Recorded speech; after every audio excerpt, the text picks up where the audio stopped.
All right, we can get started. I'm Jane Hauser. I'm the Director of Marketing and Outreach for NESCA, and I'm joined today by Jasmine Badamo, who is an Executive Function Coach and Educational Consultant here with us at NESCA. Several weeks ago, Jasmine presented a webinar about how to support your child's executive function development. And today we are following up with some real life stories, success stories of executive function coaching. And just so everyone knows and is aware, the chat is enabled, and we will be having a live Q&A at the end of the session. If you have a question, feel free to include it in the chat, but just know that we will get to that at the end of the session, or you can also put it into the Q&A tab at the bottom of your screens. And with that, I will turn everything over to Jasmine. Thank you. Thanks, Jane. Hello, everybody. Thanks for joining us this afternoon, this brisk Thursday afternoon. As Jane mentioned, we wanted to do a kind of follow-up to the webinar that we hosted a few months ago, focusing this time on case studies of actual success stories of executive function coaching. So for today, our agenda is going to be introductions to myself, to NESCA as a group practice, and then hopefully if any of the participants want to introduce themselves through the chat, followed by a brief introduction to executive function, just to make sure that we're all on the same page and operating from the same terminology and understanding for our case studies to follow. We're going to do 3 case studies. Hopefully my timing will be good and we'll get through all 3 with no problems, followed by some Q&A time. So to get started, I wanted to introduce myself. My name is Jasmine Badamo. I am a New York State licensed teacher, dual certified in teaching English to students, speakers of other languages, as well as students with disabilities. After several years teaching both abroad and stateside in the public schools here in New York, I got my professional certificate in learning differences and neurodiversity from Landmark College, which then led me to executive function coaching, where I'm currently working with NESCA with individuals 7 years old to adults, with a focus primarily on college students, and it's a part of NESCA's EF coaching program. A little bit about NESCA. We were founded in 2007 as a neuropsychology practice, so focusing on evaluations for students who may be questioning a diagnosis or need documentation to secure accommodations and services. We currently have a staff of approximately 25 clinicians across various locations, including Massachusetts, New Hampshire, Vermont, New York, where I am, as well as internationally. All of our staff are master's and doctoral level professionals in their relevant fields, and that includes neuropsychologists, transition specialists, occupational therapists, special educators, school psychologists, and social workers. So we really take pride in the fact that even as a smaller practice, we have a very wide range of expertise. And while we still offer neuropsychological evaluations, we've also started offering transition services in 2009, and that includes post-secondary transition planning and assessment services, primarily for students who are on IEPs, real-life skills, pre-college, and career coaching to help students with the life skills in that transition from high school to post-high school life, executive function coaching, that's to support students with their organization, scheduling, time management, all of those wonderful executive functioning goals.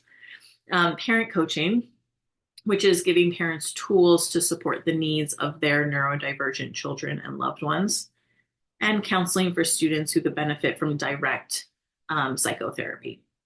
And then my work as an executive function coach falls under the transition services umbrella. So does my work as an educational consultant.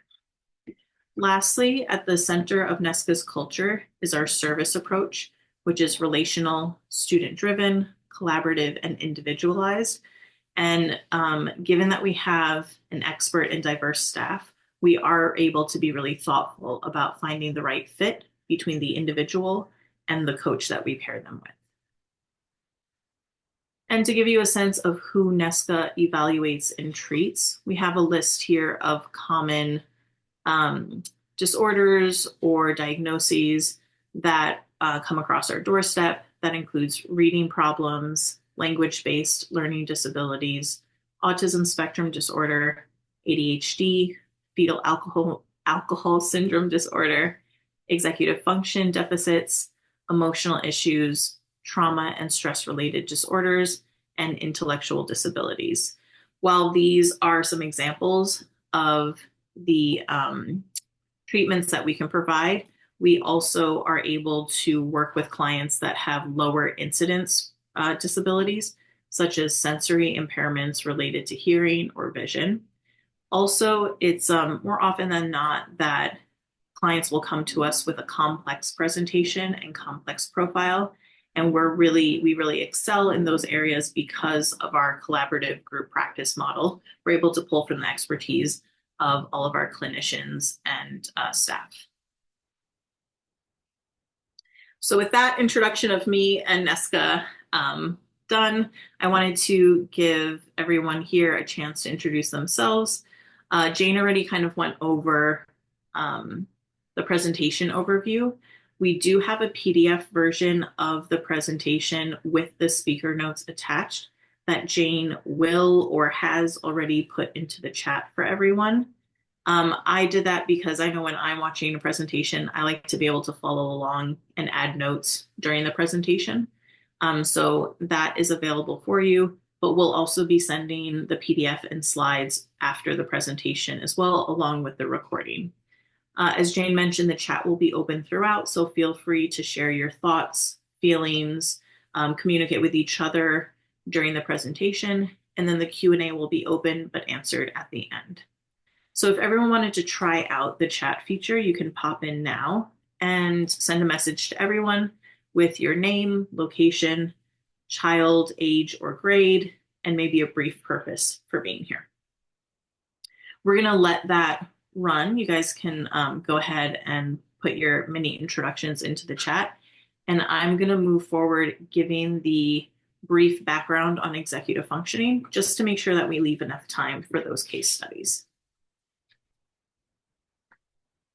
All right, so executive functions. They are the set of cognitive and regulatory skills that are necessary for engaging in goal-directed behavior. So the way that I like to interpret executive functions, that they are the brain functions that allow a person to not only set a goal, but then also take all the necessary steps to complete that set goal, a really great example is if your child is preparing for a cumulative end of unit, math exam that's happening in 2 weeks. So their goal is to prepare for this exam. Between now and taking the exam, there's a series of steps that they have to take to achieve that goal of being prepared. They may have to remember the teacher's announcement that the test is coming up in 2 weeks. That announcement may have happened towards the end of class when everyone was packing up. There were a lot of distractions. Your child's mind may have been on the next class already. So they had to be able to attend to that announcement and remember, oh, yeah, that exam is in 2 weeks. They may have to do material gathering, figure out, did the teacher give a study guide? Did they not give a study guide? If they did, I should probably find that study guide. They also have to gather all of their own notes, if they took notes, hopefully, to put all of that together for their study content. Then once they have all that content together, they have to assess how much is here, how much do I need to do each day in order to cover and review all of this content before the exam in 2 weeks. Then decide on the best study method for themselves. Do they want to just read over their notes and try to memorize it? Are they going to make flashcards? Are they going to create a study group and kind of study collaboratively? And once they've created their study plan, they then have to follow through and do the plan, which may involve scheduling time each day. It's going to involve motivating themselves to sit down and initiate the studying. It's going to involve focus and sustaining their attention on the task of studying. especially when they want to be out doing something else.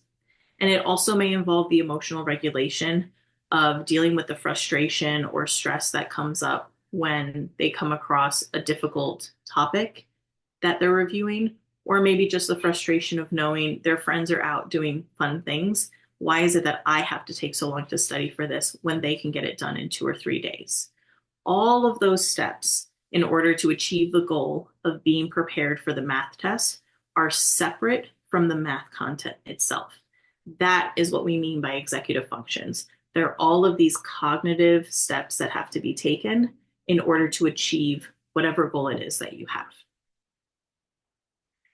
Because executive functions can kind of feel amorphous at times because they kind of cover this wide range of cognitive skills, a lot of people have organized them into sub skills or skill categories. I personally like these 9 sub skills as a way of conceptualizing executive functioning. They include organization, which is not just organizing your materials, but also organizing your time, your ideas, planning and prioritization that has a lot to do with scheduling and prioritizing what tasks you're going to do before others. Time management, everyone's very familiar with that. It's not just can you finish a task in a reasonable amount of time, but also can you properly assess or estimate how long a task will take you personally.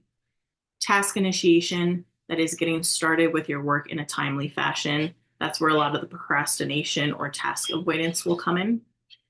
Attention and effort, that's can you concentrate and put your attention and effort on the one task in front of you, and can you sustain that attention and effort?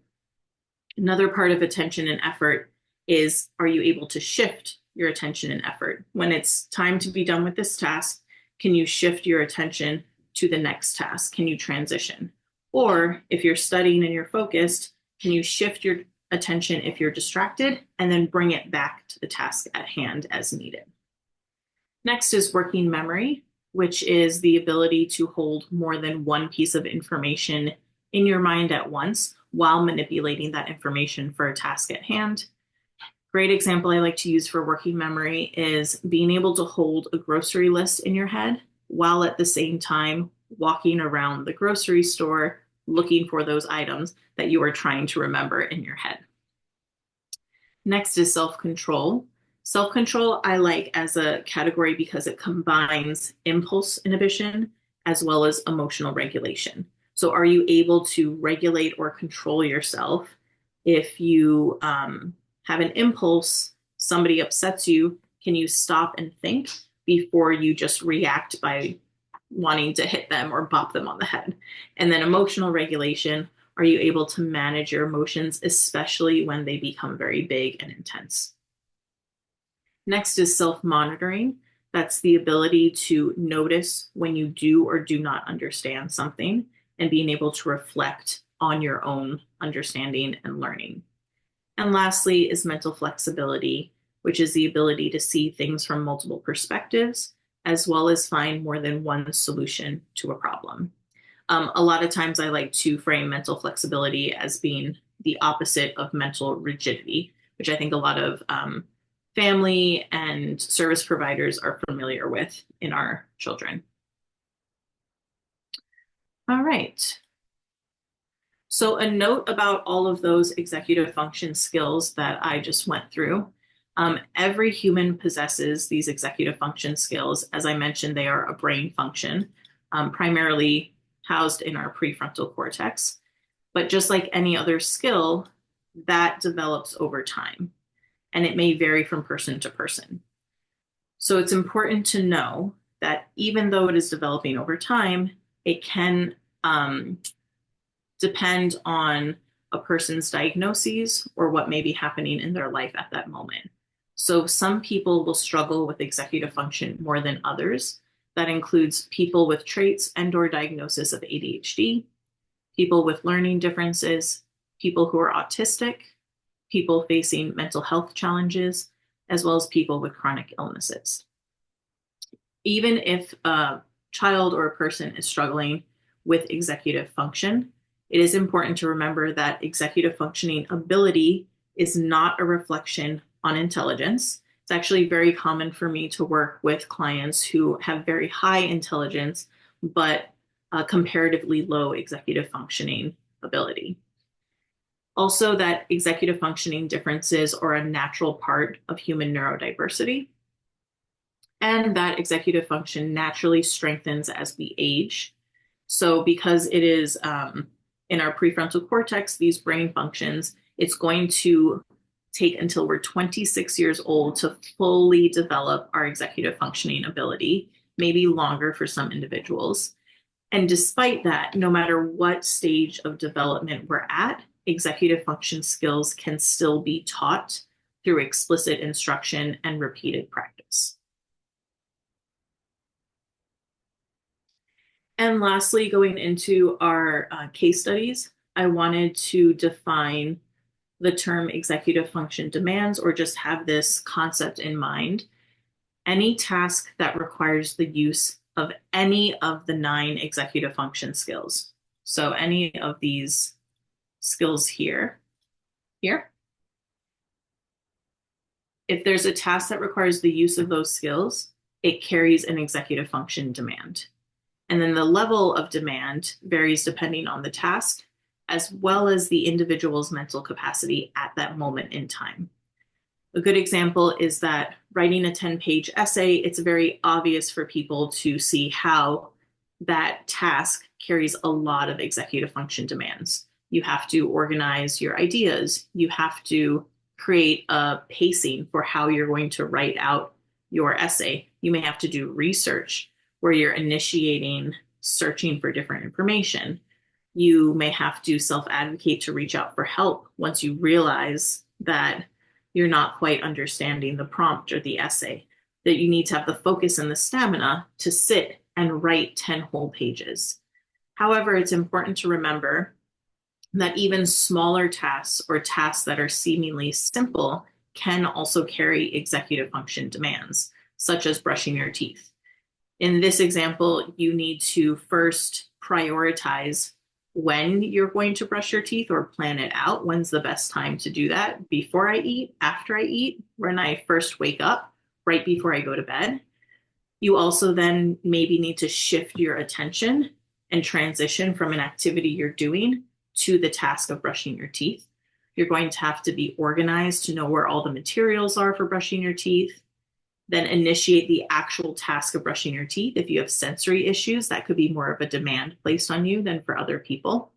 And then maybe also wrap up the task by keeping all of your items organized back into the bathroom cabinet or wherever you keep things.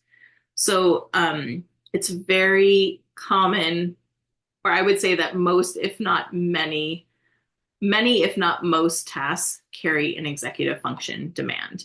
And it's helpful for us to have that in mind when we're trying to understand the experience of people who struggle with executive functioning. So on to our case studies, just a little introduction. I've chosen 3 case studies that go across academic levels: elementary school, high school, and college. I've also tried to find case studies that represent a variety of coaching needs. I have not included diagnoses in these case studies because I wanted to focus on executive function struggles and needs, which can present across multiple diagnostic profiles. In my explanation of the cases, I'm going to follow a general pattern of identifying the strengths, identifying the needs, establishing our coaching goal, and then getting into the individualized problem solving to achieve our goal. Then next steps, or where are they now? So on to our first case. Our first case is Bianca. Bianca is a 10-year-old fourth grader who has always struggled with organization at both home and in school. Bianca and her family are all very active and have a packed schedule. Though they have some organizational systems in place, they are not enough to keep up with their lifestyle demands. Bianca's parents take care of her schedule, but Bianca is responsible for her room, her school supplies, and her baseball gear. Bianca is a strong student academically and is also very motivated to do well in school, but lately she started missing homeworks and struggling to keep track of upcoming assignments. Her parents wonder if it's the increased demands of fourth grade and have decided to seek out private services. So, of course, whenever I start a new case, I'm going to do a lot of investigating and information gathering. In this case, I've had conversations with Bianca's parents, with Bianca herself, with Bianca's teacher, as well as reading Bianca's neuropsych evaluation report. From that information gathering, I identified the strengths as first, Bianca's family is reaching out in the very early stages of her struggle. That means that we're not in any crisis or emergency situation. We can take our time to thoughtfully address the issue at hand, as well as start building underlying skills for independence as Bianca progresses towards middle school. Another strength that I identified is that Bianca's academics are not only strong, but she's also very open to feedback and collaborative problem solving.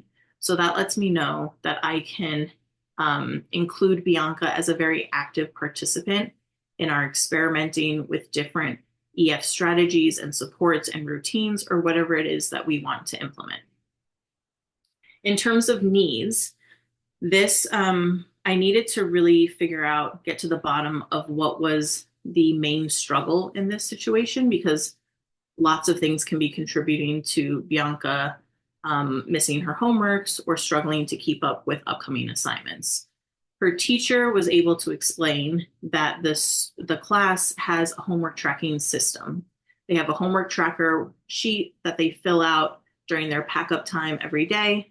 They're meant to bring that home along with their other worksheets that they have to complete for homework. And that way, the students have a record of what work needs to be done each day.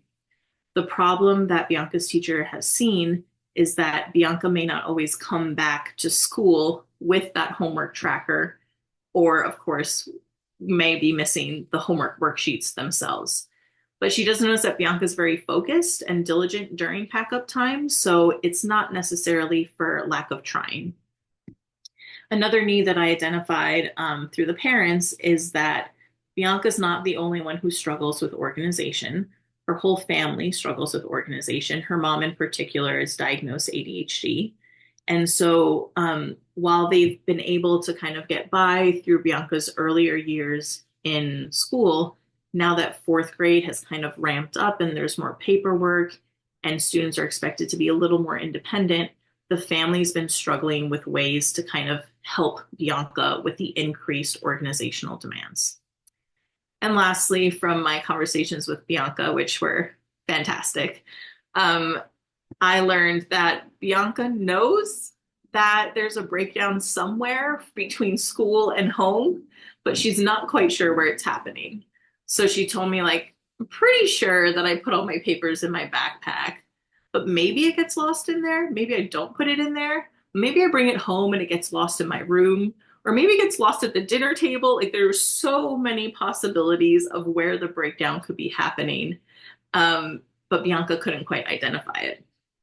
So from all these conversations, I identified that the primary need is for physical organization.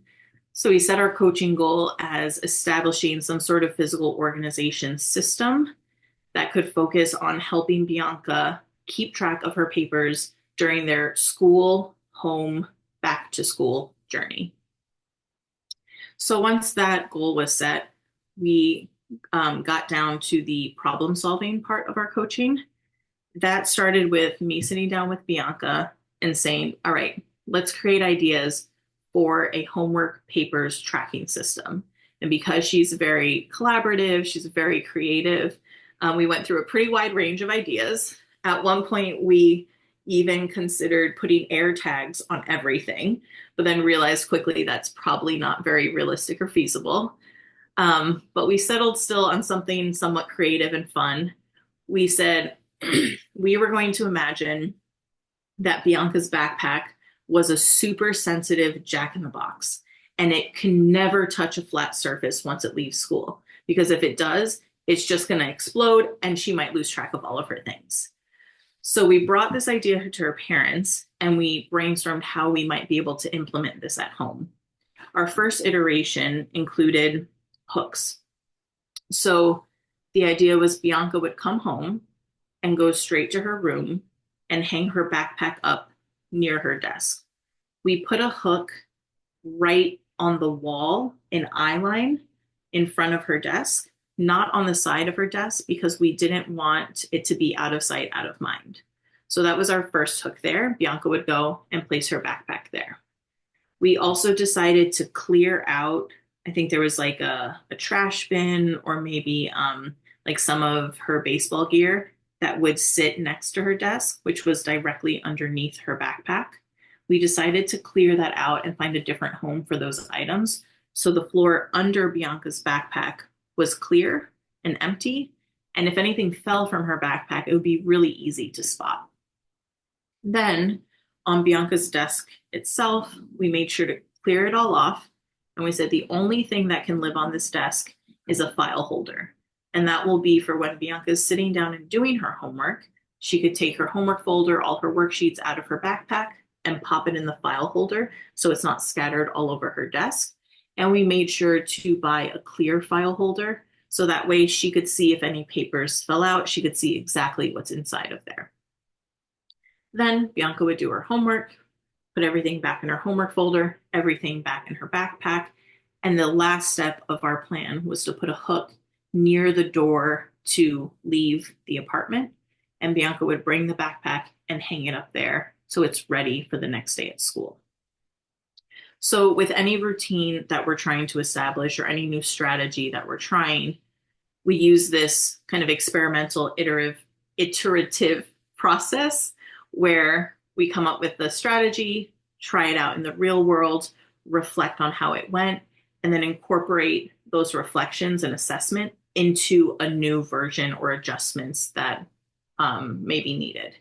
So after a few weeks of trying it, one of the things we noticed is that sometimes Bianca's homework tracker never made it into her folder during pack up at the end of the school day. So we reached out to the teacher and asked if she would be able to provide some support by doing just a once over check during pack up to confirm you've got your tracker in your folder, you've got all your worksheets in your folder. Great. Now you can pack up your backpack. And that greatly improved the percentage of Bianca having the papers she needed when she got home from school. The other thing that we adjusted was packing up Bianca's backpack after her homework. Sometimes she felt a little confused about what needed to go in there. She knew she needed to put her homework folder in there, but sometimes she wondered, do I need to switch out my water bottle? Should I keep some homework worksheets at home since they're not due for a few more days? So we kind of thought through that and we created a checklist for this is what needs to be in your backpack at the end of each evening, ready for tomorrow. And lastly, we asked her mom and dad to help Bianca complete that checklist at the end of the day. One other adjustment that we made for mom and dad, because they themselves struggle with time management and organization, is we set alarms so that they would have a consistent time each night and a reminder for them to go and do the checklist with Bianca. So in this case, once we were able to kind of tackle the immediate challenge or issue of Bianca's physical organization, we then continued, or I continued my coaching with her, and we worked on creating a broader nighttime routine that involved not just homework, but also brushing her teeth, doing a tidy up of her room, getting her outfit ready for the next day, getting baseball gear ready if she had practice the next day. And that way things were a little bit more consistent in that nighttime, like in that nighttime of the day. And we also kind of expanded and worked a bit on the physical organization of Bianca's room. We tried to simplify things and set up systems so that Bianca could more independently keep her room organized and tidy, so it could take a little bit more off of her parents' plate, and Bianca could kind of take ownership over her own space.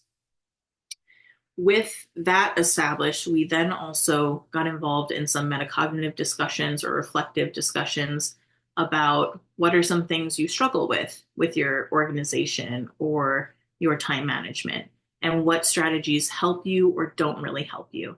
And fourth grade is a really great time to start these conversations because it helps Bianca get better at her independent problem solving, which she'll need for middle school.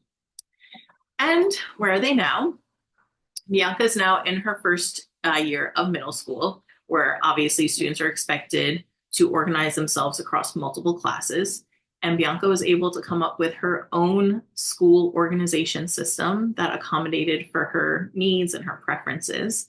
And because parents also had this experience of creatively making a routine for their home, they were able to generate their own ideas of how to make adjustments at home to support Bianca with her new middle school demands. So that's Bianca. And next, we'll move on to Tom. This is a high school student. Tom is a 16-year-old who just finished his 10th grade year at a new academically rigorous high school. Teachers noticed Tom's struggles with the executive function demands of school, but despite having academic supports available, Tom has been resistant to the study skills and organization strategies offered by teachers. Tom often says, "This isn't difficult work. I'll be able to get it done." Parents agree that this shouldn't be such a challenge. However, the last year ended poorly, with parents scrambling to help Tom complete a long list of late assignments that Tom didn't know about until teachers reached out to his parents. Tom's parents would like him to start EF coaching over the summer to make sure this doesn't happen again next year. So again, beginning with conversations with Tom and his parents, I was able to assess the strengths, the areas of strength, and the areas of need. Some of the strengths in this situation is that Tom has a pretty solid support network at school. His teachers are not only aware or knowledgeable about what executive functioning is and what executive functioning demands are involved in the academics of this school, but they were also able to identify that Tom was struggling with executive functioning, not just content, but with the organization and study skills themselves. And lastly, they were concerned about him enough that they're trying to offer these supports. They're there, they're supportive, they want to help Tom to not be struggling so much.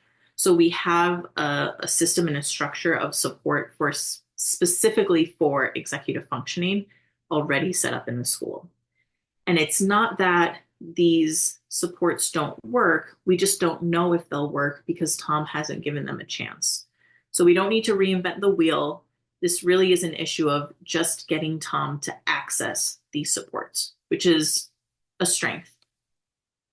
The next strength in this situation is that Tom has had, after follow-up conversations with his parents, I learned that not just this experience, but a few experiences of stumbling or almost failing after he did not address his study skills and organization skills.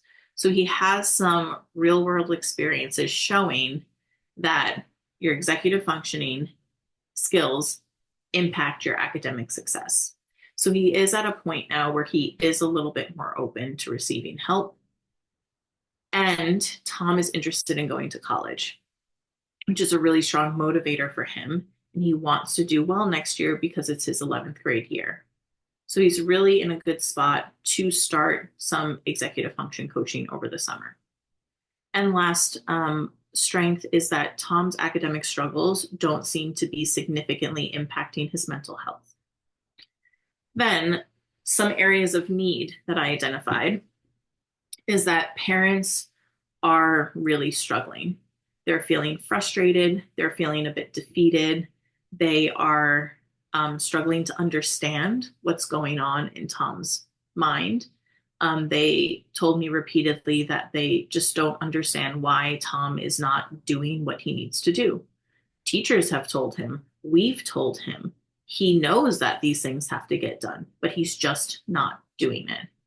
They interpret this as laziness, stubbornness, indifference, a lack of passion, a lack of motivation. So that is an area where we could potentially need to work on shifting of the parent's mindset around Tom's behavior. Another potential area of need is that Tom is still struggling to connect the dots between his behavior and the consequences of his behavior. So when I asked him about the end of last year, he said, he acknowledges it was rough. He never wants to have to go through that again, but he explains each incident as separate and isolated that just so happened to occur around the same time and kind of culminate at the same time. But in his mind, this assignment was just blah, blah, blah, or this teacher was just blah, blah, blah, or that week I was just tired, or this due date wasn't clear. Every incident has a separate explanation, and he hasn't quite connected the dots or the pattern between all of them.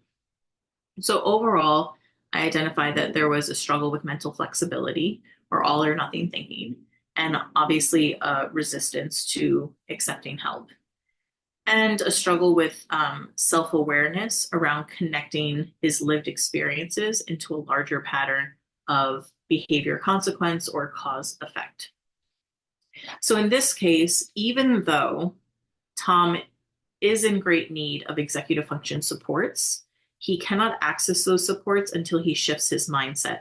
So our primary goal becomes getting Tom's buy-in.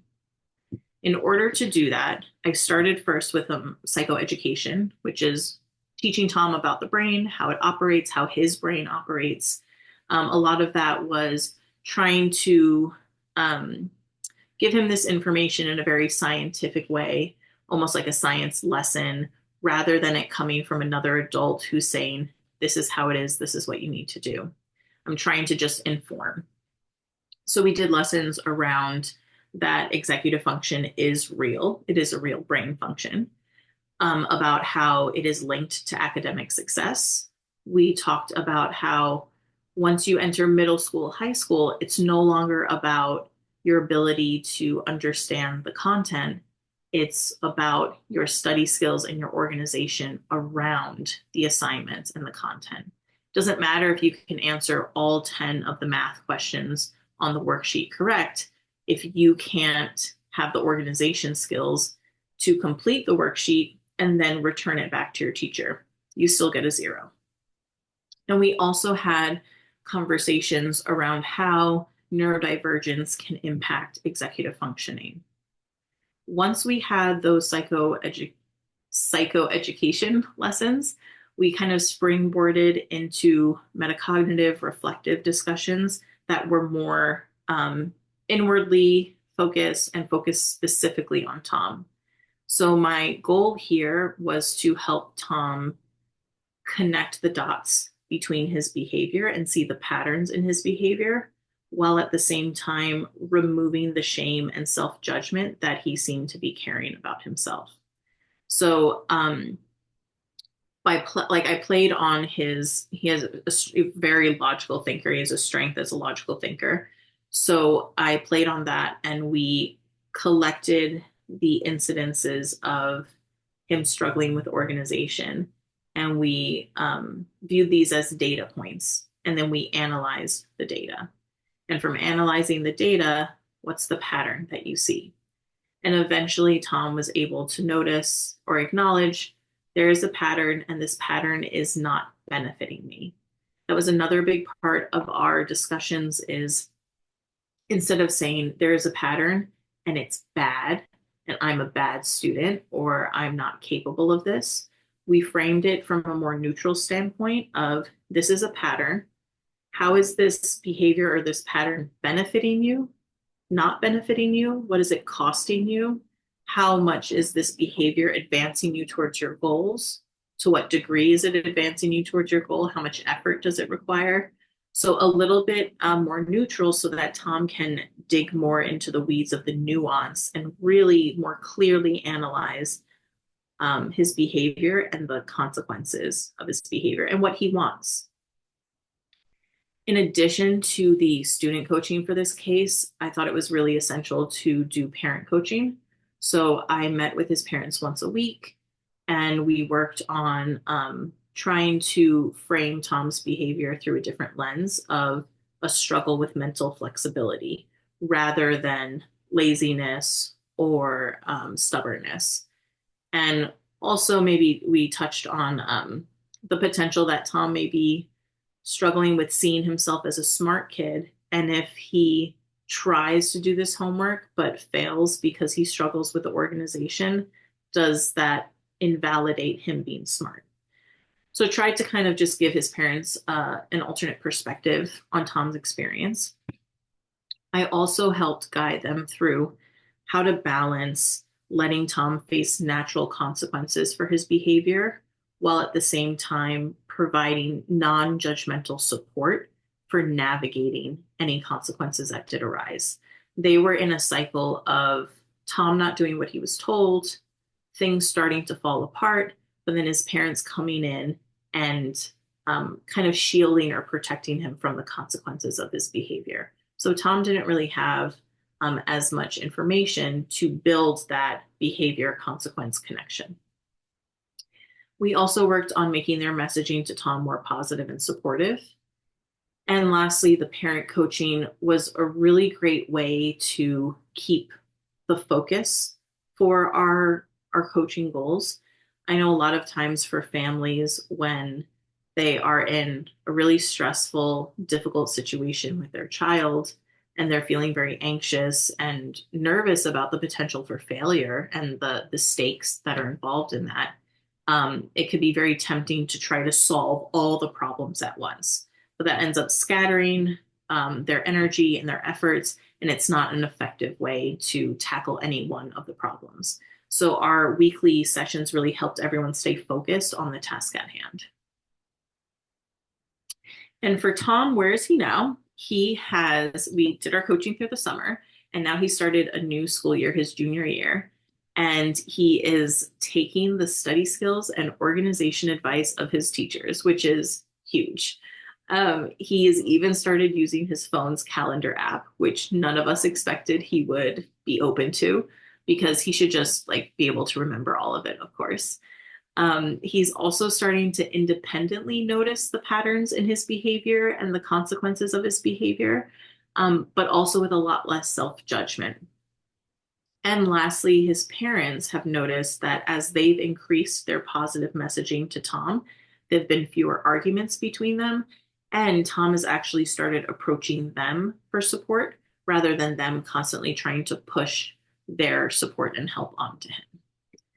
In this case, our next steps would be to build off of the psychoeducation we've done, the metacognitive discussions we've had, and continue developing Tom's mental flexibility so that he's open to new ways of viewing his struggles, new ways of viewing his support needs, and new ways of approaching problems and problem solving. The long-term goal for Tom is that he can have a very strong sense of self-awareness and problem solving so that he can advocate for himself when he gets to college. All right. And our last case study is Sam. Sam is a college student. They are in their second semester at college, and it has been rough. Sam spent most of this year in a constant state of playing catch up. They're great at assignment tracking, but it takes a lot of time to complete the million assignments they have for class. They can barely keep up with all the readings and weekly discussion boards, and whenever an exam or paper does come along, it makes Sam feel like they're completely drowning.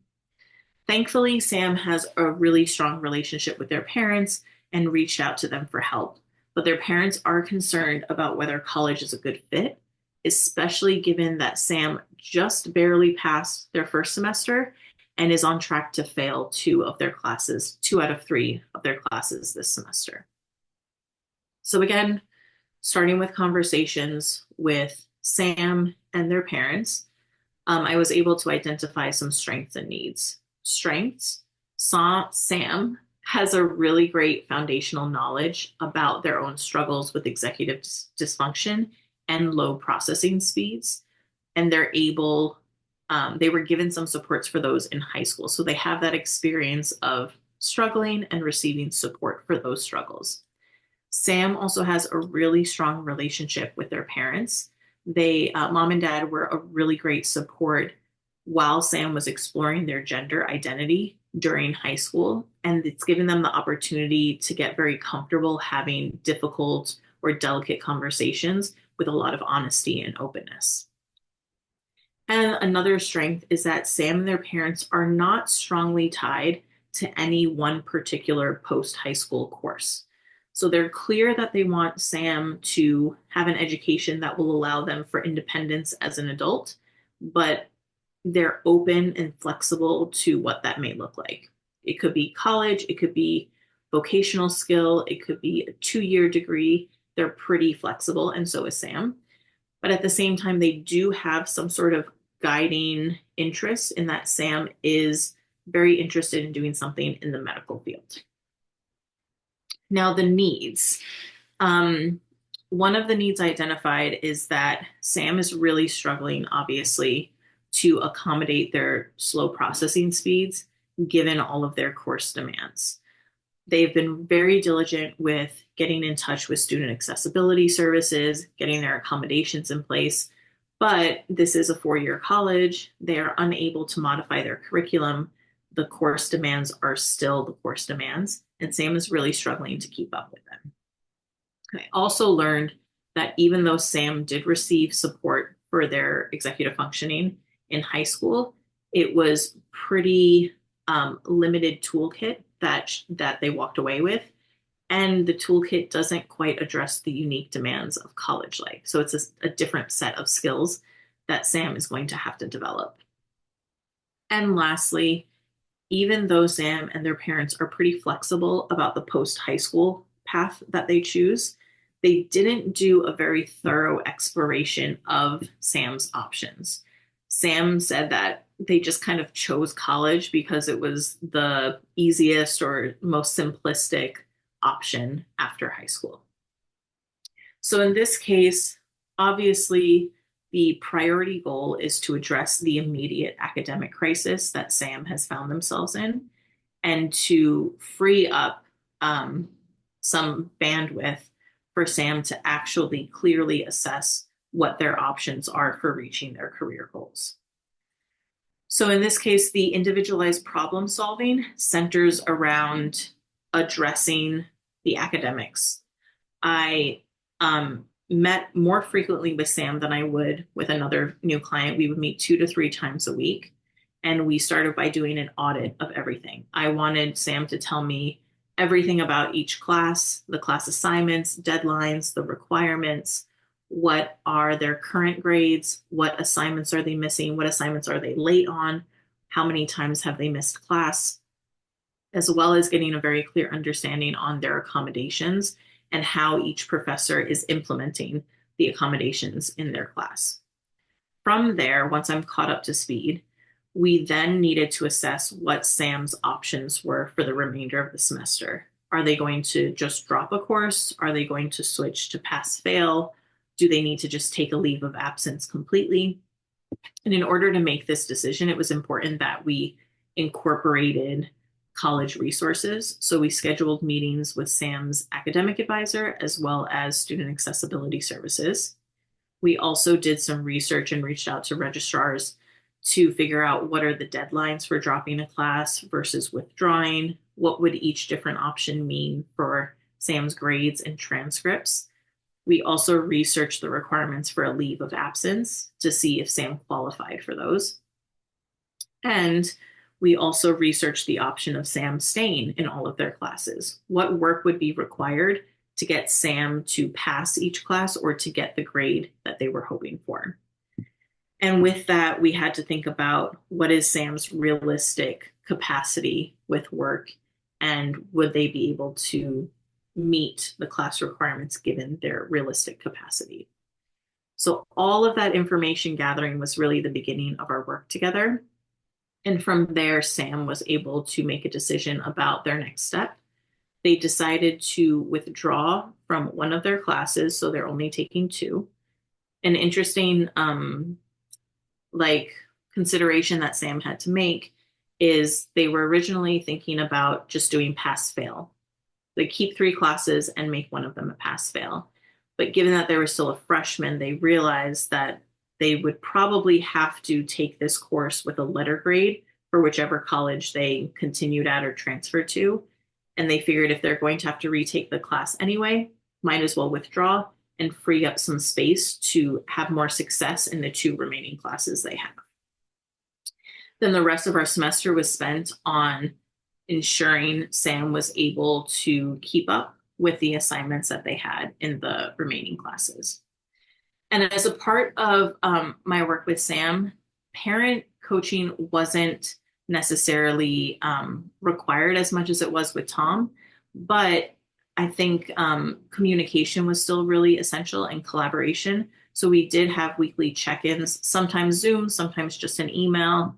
Sometimes Sam would take the lead on them, but we made sure to incorporate their parents in all of our work together.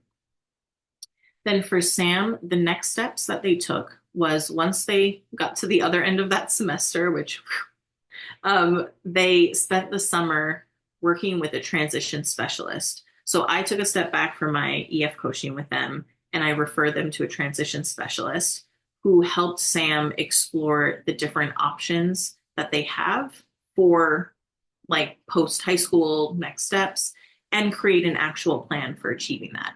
It was very exciting. Sam actually settled on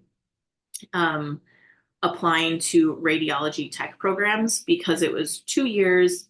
The timing could be flexible. It's in the medical field, and they offered it at the local community college, as well as the fact that a radiology tech, the salary is pretty substantial that would allow for like financial stability for Sam. And once the transition plan was in place, Sam and I resumed our sessions so that we could implement the transition plan. And where are they now? Sam is a few months into a self-designed gap year where they'll work on their applications to a radiology tech program at the nearby community college. And while they're working on applications, they've also found a job as a patient observer at a hospital, which was really great because it not only allows them to save up some money, but it also allows them to get a feel for hospital work culture and kind of dive in to that medical field that they're really excited to get involved in. So those are all of our cases for today. I know we are pretty close on time, but if anyone is able to stick around, I can stay for like 5 or 10 minutes after Jane. And I've put together a little cheat sheet for the 3 cases because I know it can be tricky to keep track of who's who, to help with your questions that you may have. And I just to let everybody know, I did include the PDF with the speaker notes just so that there's a little bit more detail in the chat. So feel free to download that one. And if anybody has any questions, we can certainly address those now.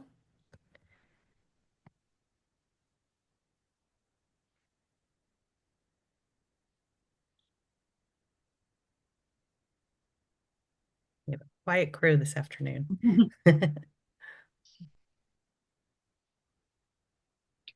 Well, and I think I was looking, I just saw the 2, Lindsay and Carla, who put their introduction into the chat.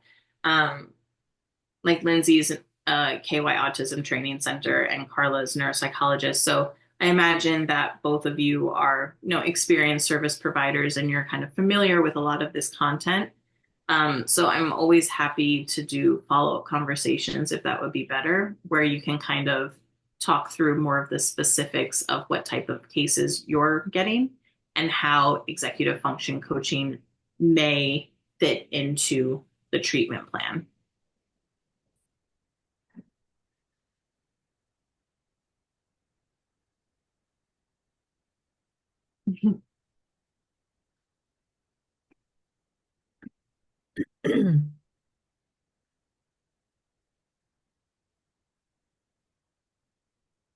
I think if we don't have any questions, we can wrap everything up.